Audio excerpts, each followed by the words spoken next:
Hello, everyone, and welcome to the Asher Marketing Podcast. This podcast is hosted by Asher Agency, a full-service partner to clients nationwide.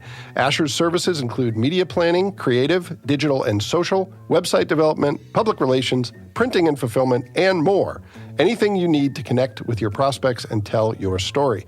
To learn more, visit asheragency.com or contact us at hello@asheragency.com. Our guest is Dr. Sudip Parikh. Dr. Parikh, how are you? I'm doing great. How are you? I'm great. Thanks for joining me. You came very highly recommended from our mutual friend, Mike Fulton. And that is quite an endorsement because Mike knows just about everyone and speaks very highly of you. So thanks for doing this.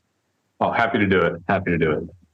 Well, Dr. Parikh, as you and I have discussed on this podcast, we talk about career path, we talk about your organization and the work that you do. And I want to start with the first of those. You obviously have a pretty big job these days, and I'd like to hear a little bit about what you were thinking about as a young person in terms of where you might go with your career, and whether you followed a straight line to where you are today, or if that took some twists and turns along the way. So tell us a little bit about all that. Yeah, happy to. Well, maybe I'll start just way back and just say that, I usually describe myself as a product of three things: the Immigration and Nationalization Act of 1965, chain migration, and the Apollo program, the Apollo space program. And the reason why I say that is the Immigration and Nationalization Act of 1965 made it to where we allowed immigration of Asians again, which had not been possible up until then. And so in 1965, my uncle was a geologist working in Spain, and he got recruited to work at the Goddard Space Center on the Apollo missions. They needed a geologist for the Apollo missions. And so he comes over and moves to Maryland, and then he invites over through chain migration my father, who's a factory worker. My father's a factory worker, and my uncle then moves down to North Carolina and to go be a professor at Appalachian State University. And that's when my father came to the U.S. and he moved from Mumbai, a city of 15 million or so, to Boone, North Carolina, which had a population of 6,000, and he loved it. And so he stayed. And so so without those three things, the law that made it possible for Asians to immigrate here, chain migration, and the Apollo space program, I wouldn't exist. And so I do take that to heart because my father is a factory worker, and so I'm the son of a factory, two factory workers and immigrants. And growing up in North Carolina, I didn't know what I could be. So I got through school, and counselors and others told me that I should probably go to college. I picked the University of North Carolina at Chapel Hill because it had a good basketball team, and tuition was really, really cheap. It was a really good deal. And so I went there as a journalism major. Okay. And so just to talk about, is it a straight line? Well, the fact that I was a journalism major tells you that now it probably wasn't. I was a journalism major my first year at college, and then my advisor said, "Why are you taking calculus?" And I said, "Well, I like calculus." And he says, "Well, maybe you shouldn't be a journalism major." Yeah, you don't hear that phrase a lot, so yeah, exactly, for sure. Yeah, yeah. So I switched to something called material science, applied science, and while I was there, I got interested in biology, interested in how molecules worked. And so I went to a place called the Scripps Research Institute in California to get a PhD in basically biochemistry. And I moved across the country, moved to San Diego. And again, it was one of those things where I chose it because I could afford to do it. They paid for your education and they paid you a small stipend. So I did that. And then it was time for me to graduate with my PhD and do what's called a postdoc, where you go and take more training somewhere else. And most people tend to do some training in the Boston area at MIT or Harvard or some, one of those schools. And so I'd planned that all out. But then my wife reminded me of a couple promises I had made.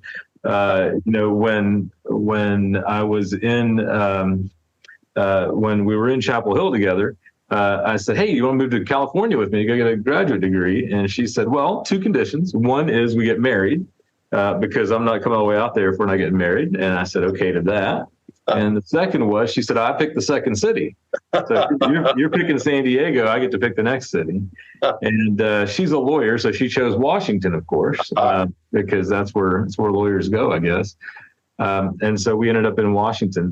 When it turned out I was going to go to Washington, not Boston, I decided that maybe I better do something besides science. Washington, the main thing to do is policy and politics. And so I got myself a fellowship to work at the National Institutes of Health as a policy person, as what's called a presidential management intern, which was basically here's a small salary. There's the NIH campus. Go find something to do. And I found something to do. I followed around the NIH director, and that led through a series of incredible coincidences to a detail on Capitol Hill and the Appropriations Committee. And I ended up spending 9 years on the Appropriations Committee staff, working for Ted Stevens and Thad Cochran and Arlen Specter on the Republican side. And then the Democrats at the time were folks like Robert Byrd and Daniel Inouye and Tom Harkin. That was somewhat of an advisory role, correct? Helping them understand what issues were important and what deserved funding, what might the priorities be. Is that correct? Yeah, exactly. The Appropriations Committee, I didn't know what the word appropriations meant. It means spending money. Yeah. I had no idea. And so I got the title of Science Advisor to the Appropriations Committee. But I did the work of a professional staff member, which is you negotiate line items in an appropriations bill. And there's thousands of line items that make up a $165 billion appropriations bill. And staff works through each line item. The Republicans, the Democrats on the Senate side, then the Republicans and Democrats on the House side. And you have to come to an agreement. And so that's what we did. All right. So, and that led you to where you are today, correct? It did. Yeah. So after that, when I left the Hill, I went to a place called Battelle, which is a large research and development organization based in Columbus, Ohio. Eventually, I ran the Health and Consumer Solutions business unit there. And then I went to a place called DIA Global, which is a think tank that thinks about the harmonization of pharmaceutical regulations around the world. And that led to here, the American Association for the Advancement of Science. Okay. So was it your turn to pick a city and you picked Columbus, Ohio? Well, no, I worked remotely. I worked here and they had an office in DC and I went to Columbus once a month. So. Okay. Well, that's great. Well, that's a fascinating story, and it is a little bit of a winding road, but I'd like to focus on where you are now, and I'd like to dig in a little bit about the organization that you lead, the American Association for the Advancement of Science. And there is, if I'm not mistaken, there is a little bit of a journalism angle because you're the executive publisher of the Science family of journals. So that's a mouthful. So if you don't mind, from your perspective, tell us about the work that you do in the organizations that you lead. Yeah. So yes, the AAAS, as we call it, the American Association for the Advancement of Science, is a association of scientists and engineers around the world. It was founded 175 years ago. So it's an organization that has its roots pre-Civil War in the United States. And over the years, it has done many things. It convenes scientists to talk about science and to recognize great scientific excellence. It also publishes what's called Science, a Science magazine, which is probably the preeminent scientific journal in the United States. If I'd say that with, you should know that I have a conflict of interest there. And as executive publisher, we have a pretty large operation. We have probably one of the largest, if not the largest, science journalism group in the world. So we have an independent news team that, just like with every other newspaper or magazine, as publisher, they get to have editorial independence. I let them write what they want to write. And I have to work out the business side of things. And then the rest of the association does things like work on science policy and science advocacy. It's a really extraordinary organization of about 500 permanent staff, and then about 300 scientists that go through, an additional 300 scientists who are placed as policy fellows all over the federal government, and then a whole bunch of volunteers all around the world. Well, that's fascinating work and important work. And I would imagine, and this is probably going to be an understatement, but I would imagine that work has changed dramatically in the last 3 or so years. Tell us a little bit about where your focus is today. What are the priorities? What are you trying to focus on and encourage your team to focus on? Because there's a lot of ground you could potentially cover. You know, you and I discussed right before we hit record that while this is the Azure Marketing Podcast, marketing is the least important word in that phrase. But you know, there's a sense here of trying to advocate, trying to promote, the different fields that you represent. So tell us what's most important in that, and where you focus and prioritize.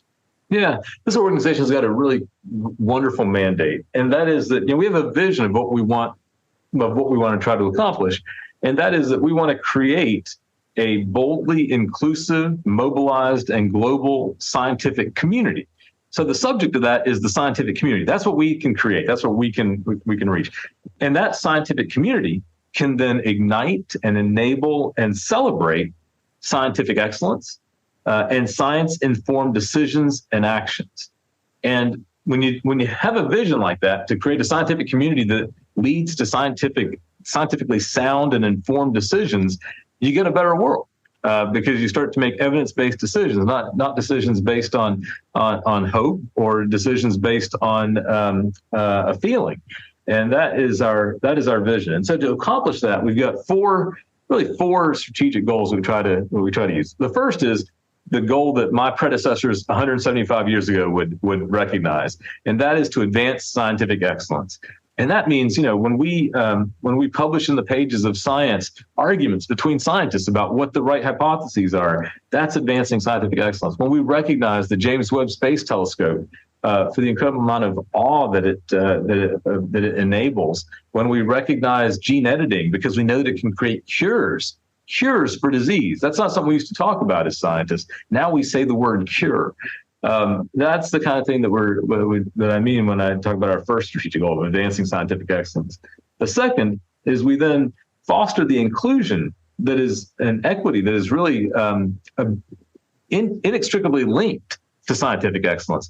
It turns out that if you want to land a helicopter on Mars, or if you want to work on a vaccine, or if you want to develop the next generation technology, it turns out that the teams that do that are diverse. They have people with all kinds of points of view, because those points of view lead to better questions and better answers.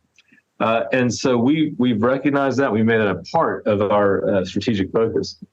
The third goal is to build trust among scientists and their communities. And what we mean by that is, look, if you want to build trust is gained in teaspoons and lost in buckets. And the only way to build trust is to actually show up in your community. And that's one thing that scientists, we haven't done well. We like to cloister ourselves into our laboratories and around our telescopes and learn the wonders of nature. Sometimes we don't like to participate in a PTA meeting, or we don't want to participate in a school board meeting, or we don't want to run for office.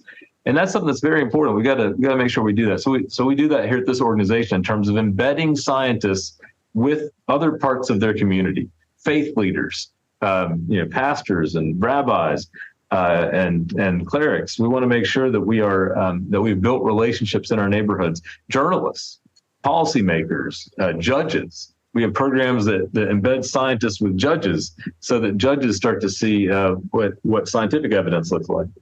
And then fourth is we work on science policy. We want to make sure that the policy for science is as good as possible, which means advocating for more money for science. It means advocating for more scientific diplomacy around the world. It also means infusing science into decision making, and that's at every level. When a county chooses to put a turf field or a natural field at a high school, that decision requires scientific evidence, and so we want to make sure that we're doing that at every level of decision making. Yeah, well, there's quite a bit there to unpack, and that's a great description. Thank you. I want to follow up on a couple things. So let's talk about the advancement of STEM education and making sure that scientific endeavors and scientific careers in science are available to a diverse population. How's your organization influencing that? I mean, from I'm a little bit involved in higher ed, and I know that one of the challenges with higher ed is it tends to serve really well the upper income families in America, and it doesn't always do a great job with lower income families. When I'm talking about diversity here, we're talking about economic diversity. Yep. How can your organization influence policy and society so that more individuals have the opportunity to pursue what can be expensive college degrees in fields that require investments by colleges and universities? What can you do to influence that? Yeah. Oh boy, there's a lot along that chain. So let's start real early. It turns out that if you're a child and you're growing up anywhere in this country, it depends on where you are in terms of what the odds are that you're going to get into the sciences. If you grew up on the East or West Coast, then you've got a better chance at it than if you grew up in the middle of the country. Yeah. I'm simplifying it, probably oversimplifying a bit, but that's the case. Yep. The next thing that happens, though, is that what we've got to do is make sure that if you are a child growing up in the Mississippi Delta or the Appalachian Mountains or the Central Valley of California, that you have access to great curriculum, that you have a sense of belonging in the sciences, which means that you have scientists that you recognize and are part of your community. And that participate in your community. It means advocating with universities to make science education inclusive, not exclusive. What do I mean by that? So when you graduate from high school, and if you went to a poor high school and you didn't have AP calculus, and then you get thrown into a college environment where everybody else around you has had AP calculus, it doesn't matter how smart you are. They're just way ahead of you. And a lot of colleges use that as a weed out course, right? We talk about it as a course where you look to your left, look to your right, and one of you is not going to be here come next semester. That is a great way of getting rid of talent, because it turns out that not everybody is getting the same basic information getting into school.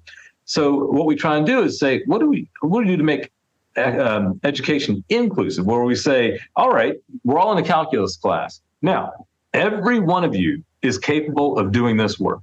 We are confident of that. Now, some of you are going to need support to get there. It means you're going to need extra tutoring. You're going to need mentoring from another student. You're going to need time set aside for doing the work. That's the kind of thing that we can advocate with universities for. The next thing is at the federal level, we can advocate for more funding for the salaries for graduate students. Graduate students get paid, but they get paid tiny amounts of money at some places and large amounts of money at others. We need to make sure that no matter where you are, you have a wage on which you can live and pay health insurance and not feel like you're throwing away 10 years of your life to go to graduate school and get a postdoctoral degree. Those are just a huge number of things on the pipeline that we can help with. So that's what we try and do. Sure. Well, and in terms of STEM education, it obviously starts very early, elementary school, perhaps even sooner. This is a big question, but how do you make those careers more interesting to kids when that work is difficult? Is it making it more experiential so they're actually working on things with their hands?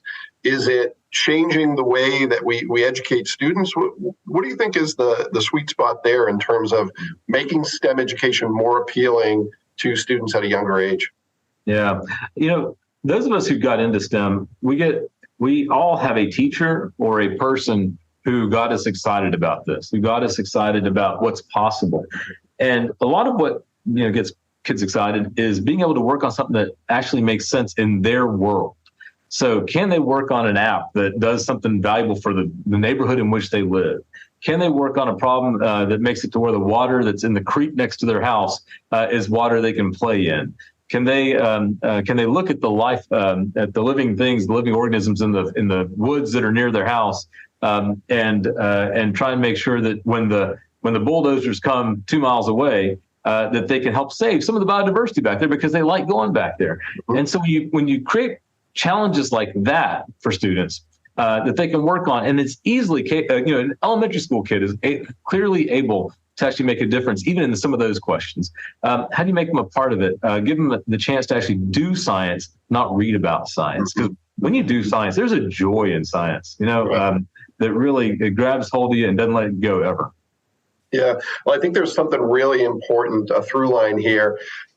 I may not think I'm interested in science, but if I'm a football player and they're changing the turf on my field, maybe it's an opportunity to introduce, what science really is and how that affects that student.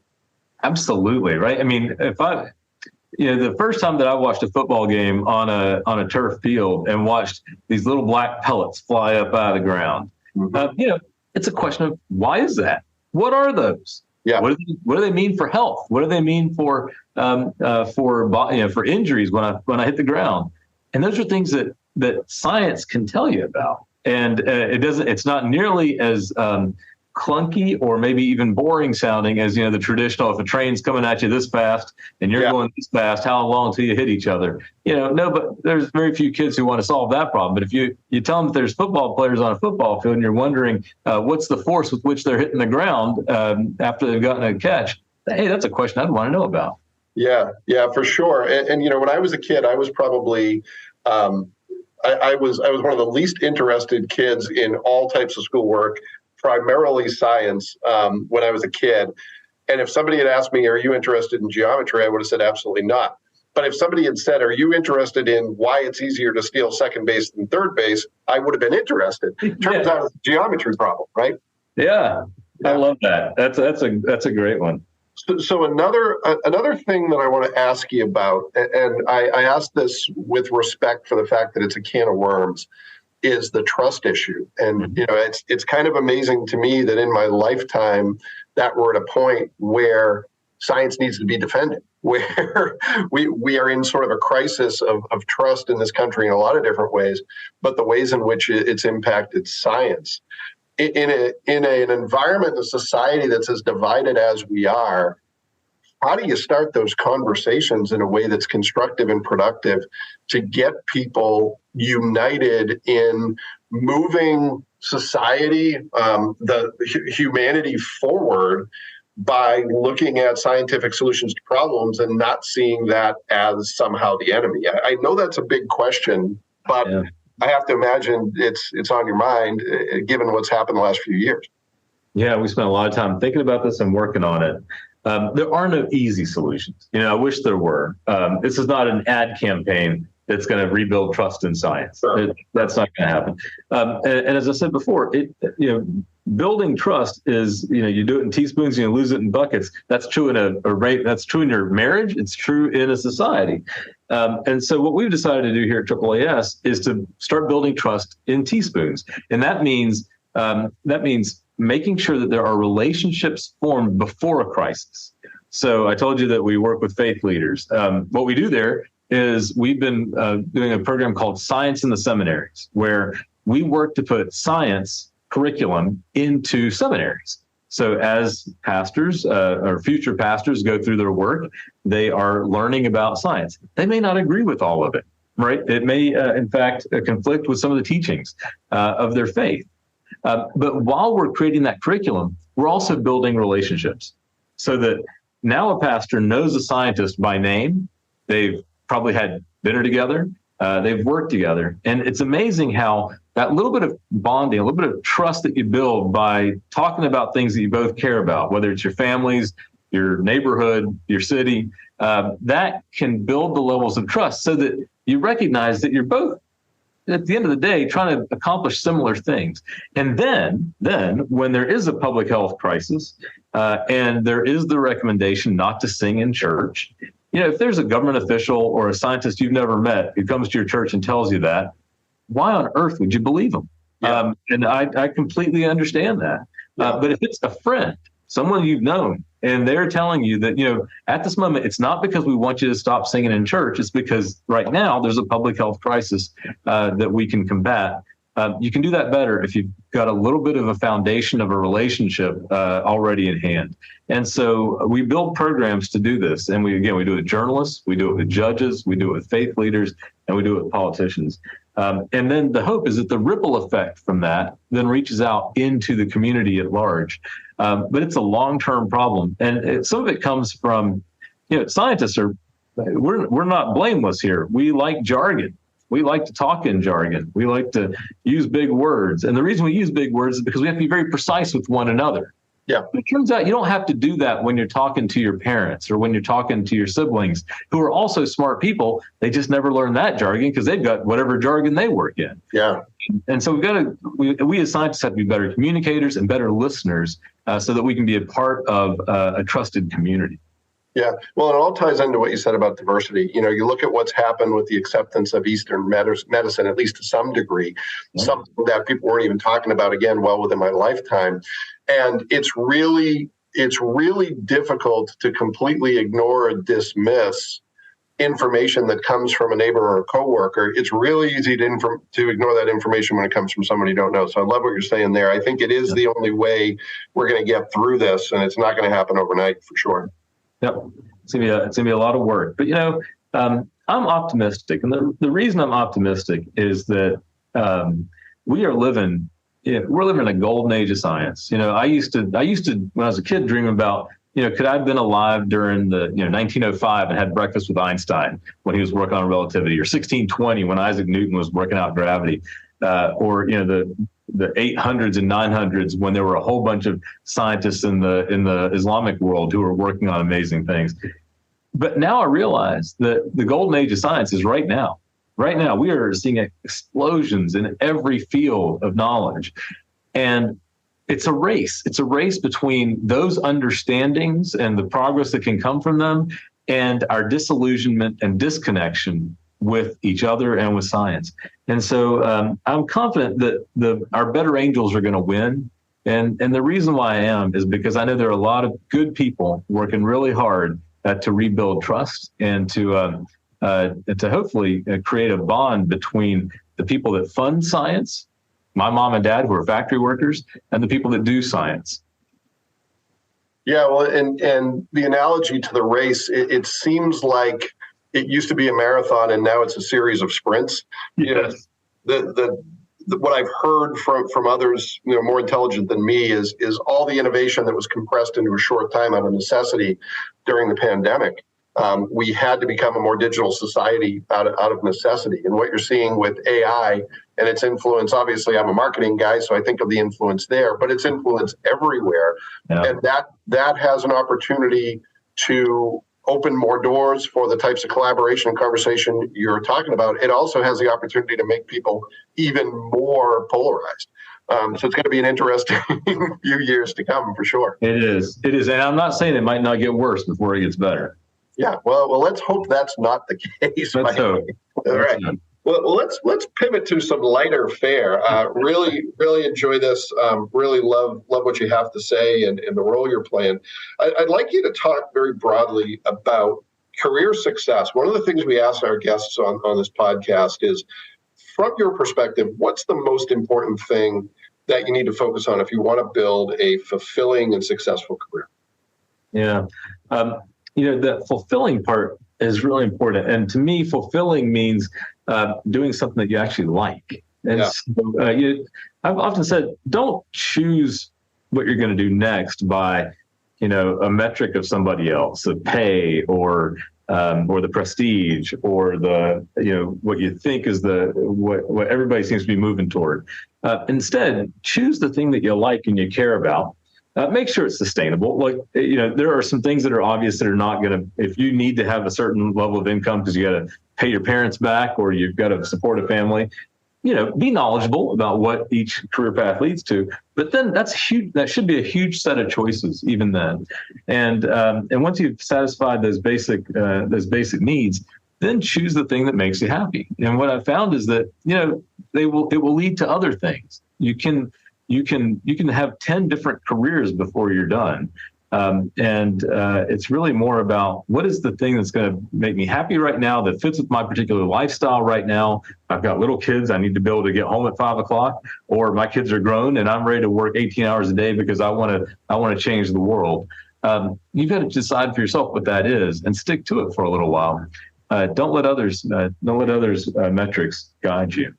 Yeah, and I think that's great. Another thing that I'll mention is, when we talk about fulfillment, I think it's important to help young people understand sometimes that's different than happiness. My wife and I were having a conversation the other night, and she said, boy, for someone who loves his job, you seem like you're angry about it a lot. And I said, the way you get to fulfillment is through hard work. And there's times when it is difficult and you're passionate about it.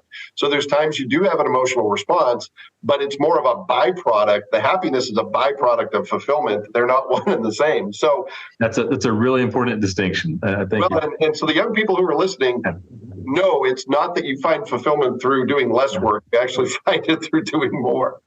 Yeah. Whenever you find that thing, there are times when you want to work 24 hours a day and you recognize you need a balance and that you need your family and your friends as well. But boy, there are times when you just want to do the thing because it's that exciting. It's that important.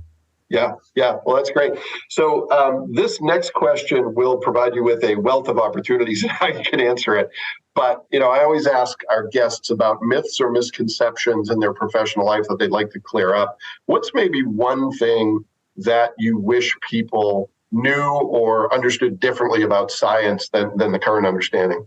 Yeah.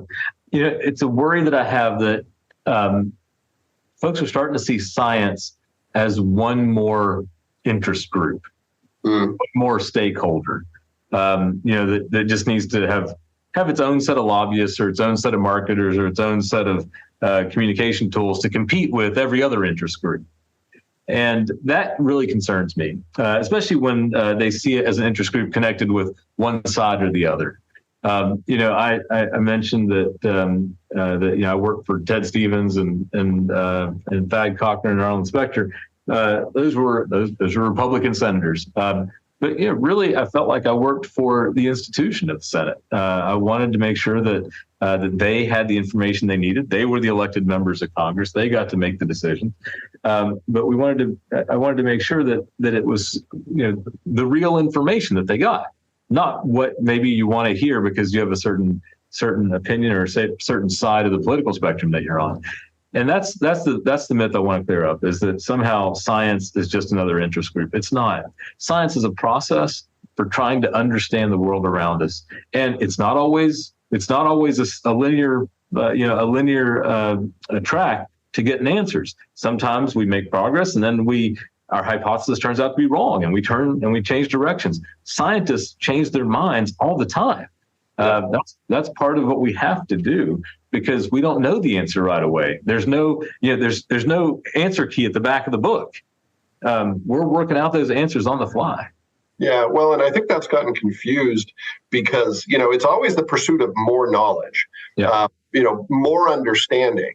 And, I'm biased, but that shouldn't be controversial, but it seems like we've gotten in a position where it is, unfortunately. We have. And it's something that, part of it is that we don't do a good job of teaching the scientific process. I never like the term follow the science. Science is a process. It's not a big book of facts. We don't know all those answers, and we have to be upfront about that. And that's part of the communication work that we have to do as a profession, is to explain, to engage in a conversation, to let folks know that we know these things for sure. We have hypothesized these things, and we're working out whatever the next piece of understanding is. Yeah. All right. One last question for you. In terms of the work that you do every day, I always ask guests if there is a tool, a trick, a hack, a shortcut, whatever it is, something. It could be an app. It doesn't have to be digital. Something you use that you think is underappreciated, that is important to you in your work, that you think more people could benefit from. Anything come to mind? The telephone. So I love apps. I love technology. I'm a technology geek. But it turns out that somewhere along the way, I think we've forgotten that there's incredible power in talking to someone voice to voice. Zoom these video conferences are even better. But I'll take voice, because with voice, in 5 minutes or 10 minutes, you can get across your feelings about something without ever saying what your feelings are. You can get across the importance of something or the urgency of something without ever having to say it. it's an incredibly powerful tool, and that we need to remind ourselves that it is part of. It is one of the tools that we have at our disposal. Emails are great, texts are great, WhatsApp is great. All these things are important, but our voice-to-voice communication has an important role when you're trying to build a relationship. Absolutely, absolutely. And I think the key is to not over-index on the things that are convenient, email and text, especially when it's a conversation where you want people to understand where you're coming from an emotional standpoint, or you want to build a relationship. Really hard to do. It's funny. It's another old-fashioned tool. One of my favorite things I get to do in my professional life is I do some mentoring with a Division I college basketball team. And one of the things that they have in place is a mentoring program with a number of professions. And I encourage them to send a written thank you note after the first meeting, which makes me sound very old-fashioned, makes me sound like Emily Post, which I am not. But I tell them, when I walk around my office, I see tacked up on the wall in almost every office a handwritten thank you note. What I don't see is a printed out email that says thanks. Yep. So, the old-fashioned stuff, certainly I love email, I love texting, I love video conference, love all of it, but there's still a place. The hard part in our communication environment is there's so many tools, it's hard to know which was the right one to use. But I 100% agree. There are times when the phone is a great choice.